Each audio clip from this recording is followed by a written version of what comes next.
Data qualité, votre atout business et IA. Voilà le sujet que nous allons décortiquer ensemble aujourd'hui.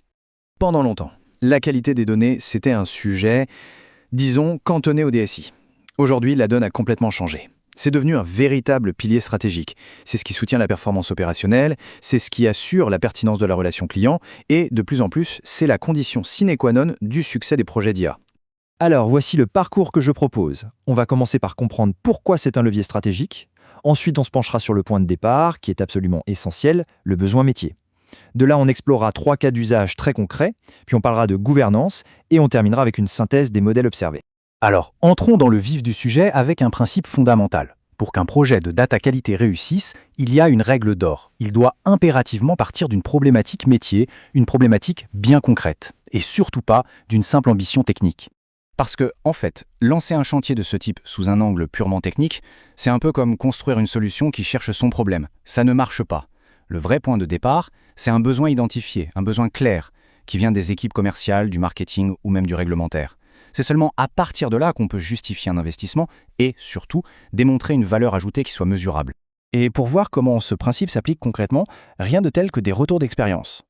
On va donc se pencher sur 3 entreprises de secteurs très différents, GL Events, le groupe BPCE et la maison Baccarat. Commençons par GL Events. On parle d'un groupe international présent dans 20 pays. À l'origine de tout, il y avait un besoin métier fondateur. Déployer un CRM partagé. L'objectif ? Unifier la vision des tiers, que ce soit les clients, les fournisseurs, les partenaires, pour que toutes les entités puissent enfin collaborer efficacement. Et la démarche de Data Quality, dans ce contexte, n'est venue de nulle part. Elle a été la conséquence directe de cet impératif business. C'est vraiment l'exemple type du métier qui pilote le besoin technique. Il faut bien comprendre une chose, les métiers ne demandent que très rarement de la data quality de manière explicite. Leur préoccupation, elle, est opérationnelle. Pour eux, la valeur d'une donnée propre se mesure à un bénéfice très direct, la rapidité. Et ça, Jean-Arnaud Aimé, le Chief Data Officer de GL Events, le résume parfaitement bien. La transcription business du sujet au final, c'est « donnez-moi de la data rapidement et de qualité ».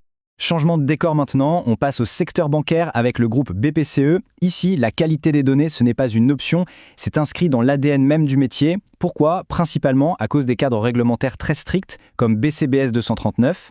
Un exemple très concret pour illustrer ça, l'estimation du risque climatique d'un bien immobilier. Pour faire cette analyse, il faut une géolocalisation précise. Si l'adresse est mal renseignée, même un tout petit peu, l'analyse devient tout simplement impossible. Le groupe se retrouve donc face à un double risque, une sorte de dilemme. D'un côté, il y a le risque de ne pas faire, c'est-à-dire ne pas exploiter la donnée et l'IA et donc prendre un retard concurrentiel majeur.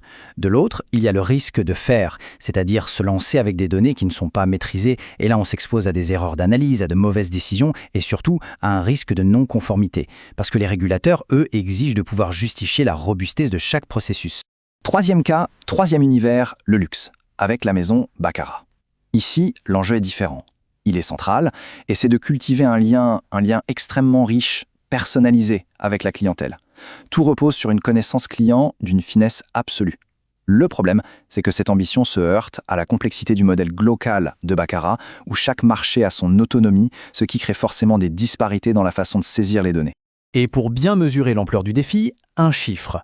Les fiches des clients les plus importants, les Very Important Clients, peuvent contenir jusqu'à 230 attributs. On imagine donc bien la complexité quand il s'agit de réconcilier toutes ces informations au niveau central. C'est un défi majeur et il est directement lié, bien sûr, à la qualité de la donnée. Dans le luxe, chaque détail compte. Les conséquences d'une donnée de mauvaise qualité sont donc immédiates et parfois brutales. Une simple erreur peut entacher l'image de marque. Et comme le dit Grégory Lafont, qui est responsable des projets IT chez Baccarat, une erreur peut mener à un désabonnement, faisant perdre un contact précieux, ou pire, à la perte du client, ce qui est le plus grave.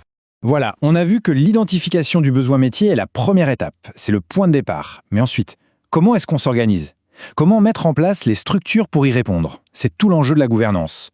Et on va le voir, il n'y a pas de solution miracle, pas de modèle unique. Toute l'efficacité d'une gouvernance repose en fait sur son alignement avec la culture et la maturité de l'entreprise. Reprenons le cas de BPCE. Face à la complexité de son organisation, qui est fédérale avec de nombreuses entités distinctes, le choix était assez logique. Un modèle de gouvernance très structuré, très centralisé. Alors, comment ça s'articule ? Eh bien, il y a une direction data centrale qui a pour rôle de définir un cadre normatif commun pour tout le monde. Cette direction, elle anime un réseau de Chief Data Officers locaux dans chaque entité et elle met à disposition des outils partagés. Et pour chapeauter le tout, on trouve un monitoring national avec des règles de contrôle unifiées. L'idée, c'est de créer une dynamique d'amélioration qui soit collective. Maintenant, prenons le contre-pied exact de ce modèle. Chez Baccarat, on est à l'opposé. L'approche est décentralisée. La gouvernance est bien plus pragmatique parce qu'elle est pensée en fonction de l'utilisation finale de la donnée par les métiers.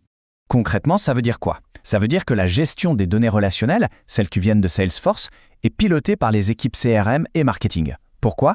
Parce que ce sont elles qui les consomment au quotidien. La DSI, elle, garde la main sur les données plus analytiques ou financières. Et par-dessus cet écosystème, des solutions comme DQE viennent assurer le nettoyage et l'unification des données. Et puis, il y a GL Events qui illustre une troisième voie. On est ici dans une ETI où la maturité des métiers sur les sujets data n'était pas encore complètement établie.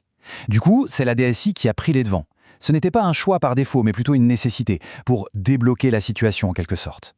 L'idée, c'était de construire la structure pas à pas en partant des besoins très concrets des projets techniques. Et cette initiative de la DSI a eu un effet structurant sur toute l'organisation. Elle a notamment mené à la création de nouveaux rôles, comme celui de Master Data Manager, une fonction absolument charnière que Jean Arnoheim décrit d'ailleurs avec une pointe d'humour comme un peu le mouton à 5 pattes. Et c'est une bonne image, parce que ce rôle doit faire le pont entre les métiers, l'IT, le run et le build. Voilà pour les 3 cas. Faisons maintenant une synthèse rapide de ces 3 modèles de gouvernance. Ils sont vraiment distincts et illustrent très bien comment la théorie doit s'adapter à la réalité du terrain. Ce tableau résume bien les choses. D'un côté, BPCE, une structure centralisée normative. Au milieu, Baccarat, une approche décentralisée pilotée par l'usage métier. Et enfin, GL Events, un modèle pragmatique initié par la DSI pour faire monter l'entreprise en maturité. On a bien 3 cultures d'entreprise et donc 3 réponses de gouvernance qui sont complètement adaptées. En conclusion, ce qu'il faut retenir, c'est qu'il n'existe pas de modèle de gouvernance unique, pas de one size fits all.